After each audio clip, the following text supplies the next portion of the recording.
વડોદરાની તો વડોદરામાં ચકચારી રક્ષિત કાંડમાં વધુ એક આરોપીની ધરપકડ કરવામાં આવી। પોલીસે બાતમીના આધારે આરોપી સુરેશ ભરવાડને સુરેન્દ્રનગરથી ઝડપી પાડ્યો છે।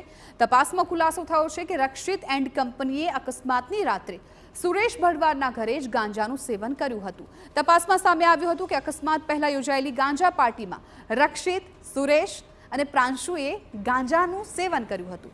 આ જ કારણ હતું કે ગાંજાના નશામાં ધૂત રક્ષિતે અકસ્માત બાદ અનધર રાઉન્ડની બૂમો પાડી હતી। તપાસમાં એ પણ સામે આવ્યું હતું કે અકસ્માત બાદ અનધર રાઉન્ડની બૂમો પાડીને રક્ષિતે ફરી ગાંજો માંગ્યો હતો। તો વડોદરામાં રક્ષિત ચોરસિયાએ સર્જેલા અકસ્માત કાંડમાં એક પછી એક ખુલાસા સામે આવી રહ્યા છે। અકસ્માત બાદ રક્ષિતે અનધર રાઉન્ડની બૂમો પાડી હતી।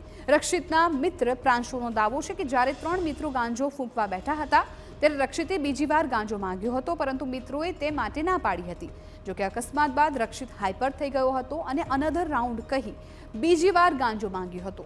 રક્ષિતે નિકિતા નામની બૂમો પણ પાડી હતી, જેમાં તે નિકિતા નામની યુવતીના એકતરફી પ્રેમમાં હોવાનો ખુલાસો થયો છે। સુરેશ ભરવાડના ઘરે જ પ્રાંશુ અને રક્ષિતે ગાંજાનું સેવન કર્યાનું સામે આવતા હવે તેને પણ સકંજામાં લેવામાં આવ્યા છે।